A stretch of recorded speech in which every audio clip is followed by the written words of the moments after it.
Hello, नमस्कार साथियों। एक बार फिर आप लोगों का स्वागत है मेरे इस यूट्यूब चैनल में। आज के इस वीडियो में हम लोग देखेंगे बीएसएससी एग्ज़ाम से संबंधित जीके और जीएस के कुछ महत्वपूर्ण प्रश्नों को। तो आज का पहला प्रश्न है साथियों कि इनमें से किस स्थान पर क्षोभ मंडल की मोटाई सबसे अधिक है? दक्षिणी ध्रुव, भूमध्य रेखा, उत्तरी ध्रुव या इनमें से कोई नहीं। तो इसका सही उत्तर होगा साथियों कि भूमध्य रेखा पर क्षोभ मंडल की मोटाई सबसे अधिक है। 1 नंबर प्रश्न का सही उत्तर होगा ऑप्शन नंबर बी, भूमध्य रेखा। अगला प्रश्न है प्रश्न नंबर 2। प्रश्न नंबर 2 कह रहा है साथियों कि निम्नलिखित में से किस राजवंश के शासक गौतमी पुत्र सातकर्णी थे? चालुक्य, पल्लव, सातवाहन या शक? तो इसका सही उत्तर होगा साथियों कि गौतमी पुत्र सातकर्णी जो थे वह सातवाहन वंश के शासक थे।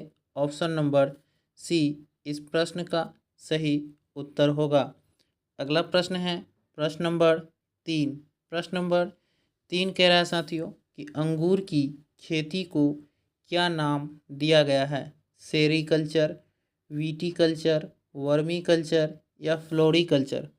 तो इसका सही उत्तर होगा साथियों कि अंगूर की खेती को जो है विटीकल्चर नाम दिया गया है। ऑप्शन नंबर बी इस प्रश्न का सही उत्तर होगा। केचुआ पालन को कहते हैं साथियों वर्मीकल्चर, इसे भी ध्यान में रखेंगे। अगला प्रश्न है प्रश्न नंबर 4।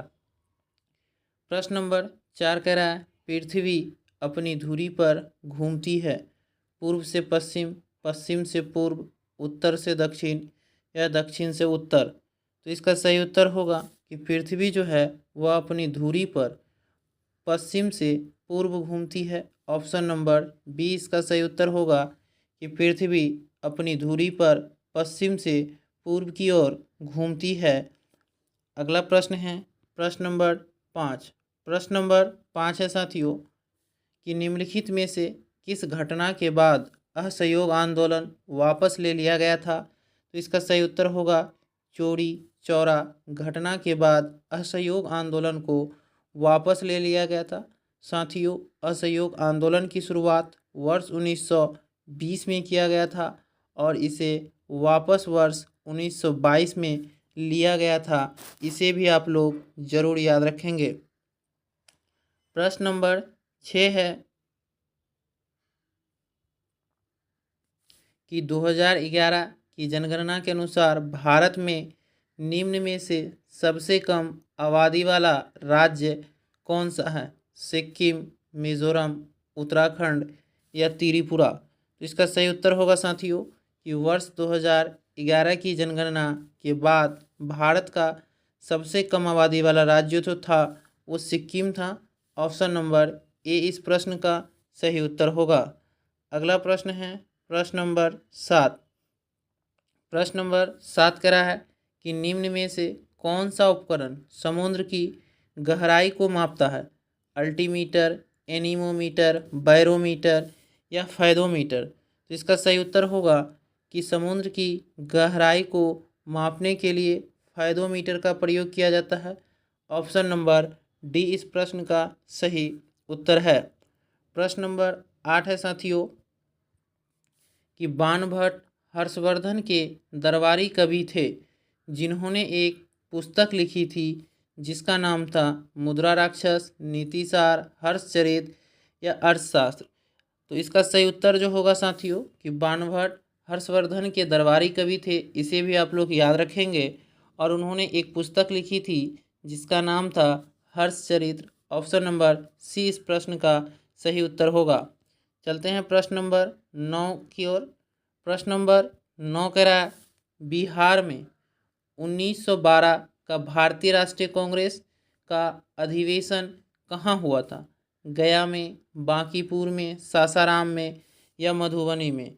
तो इस प्रश्न का सही उत्तर होगा साथियों कि वर्ष 1912 में बिहार में भारतीय राष्ट्रीय कांग्रेस का जो अधिवेशन हुआ था वो बांकीपुर में हुआ था। ऑप्शन नंबर बी इसका सही उत्तर होगा साथियों। भारतीय राष्ट्रीय कांग्रेस की स्थापना वर्ष 1885 मुंबई में हुआ था, इसे भी आप लोग ध्यान रखेंगे। चलते हैं प्रश्न नंबर 10 की ओर। प्रश्न नंबर 10 कह रहा है ए बी रक्त समूह किस रक्त समूह से रक्त ले सकता है? ए से, बी से, ए बी से या इनमें से सभी से? तो इसका सही उत्तर होगा साथियों कि ए बी रक्त समूह जो है वह ए से भी ले सकता है, बी से भी ले सकता है, ओ से भी ले सकता है। इसलिए इसका सही उत्तर जो होगा ऑप्शन नंबर डी होगा साथियों कि ए बी रक्त समूह जो है वह सर्वग्राही रक्त समूह है। वह ए से भी ले सकता है, बी से भी ले सकता है और ओ से भी ले सकता है। अगला प्रश्न है प्रश्न नंबर 11। प्रश्न नंबर 11 कह रहा है ग्रीन हाउस प्रभाव का मुख्य गैस है ऑक्सीजन, नाइट्रोजन, कार्बन डाइऑक्साइड या हाइड्रोजन? तो इसका सही उत्तर होगा साथियों कि ग्रीन हाउस प्रभाव का मुख्य गैस जो है वह कार्बन डाइऑक्साइड है। ऑप्शन नंबर सी इस प्रश्न का सही उत्तर होगा। प्रश्न नंबर 12 है साथियों नंद वंश की स्थापना किसने की थी? घनानंद, बिंबिसार, अजातशत्रु या महापद्म नंद? तो इसका सही उत्तर होगा कि नंद वंश की स्थापना महापद्म नंद ने किया था। ऑप्शन नंबर डी इस प्रश्न का सही उत्तर है। चलते हैं प्रश्न नंबर 13 की ओर।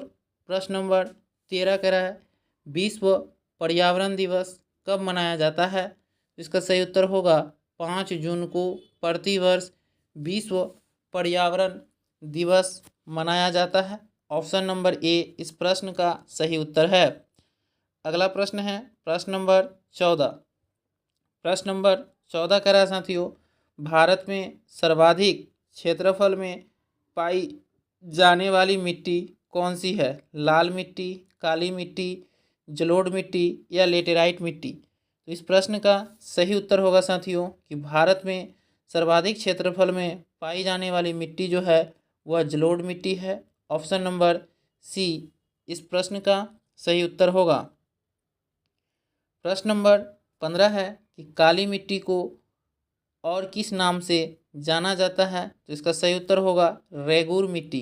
काली मिट्टी को जो है साथियों दूसरा नाम रेगुर मिट्टी के नाम से भी जाना जाता है, इसे भी ध्यान रखेंगे।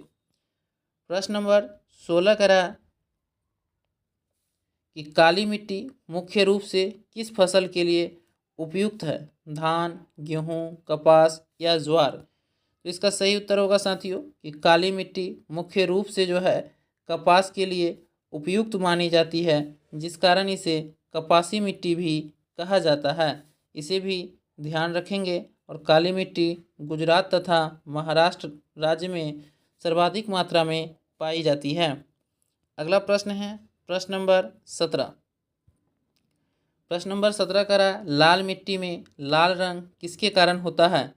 Aluminium oxide, iron oxide, silica या मैग्नीशियम? तो इसका सही उत्तर होगा साथियों कि लाल मिट्टी जो है या लाल रंग आयरन ऑक्साइड के कारण होता है। ऑप्शन नंबर बी इसका सही उत्तर होगा। चलते हैं आज के अंतिम प्रश्न की ओर। आज का अंतिम प्रश्न है साथियों कि कौन सी मिट्टी सबसे उपजाऊ मानी जाती है? तो इसका सही उत्तर होगा जलोढ़ मिट्टी। जलोढ़ मिट्टी सबसे उपजाऊ मिट्टी मानी जाती है। धन्यवाद साथियों, फिर मिलते हैं अगले वीडियो में, तब तक के लिए जय हिंद।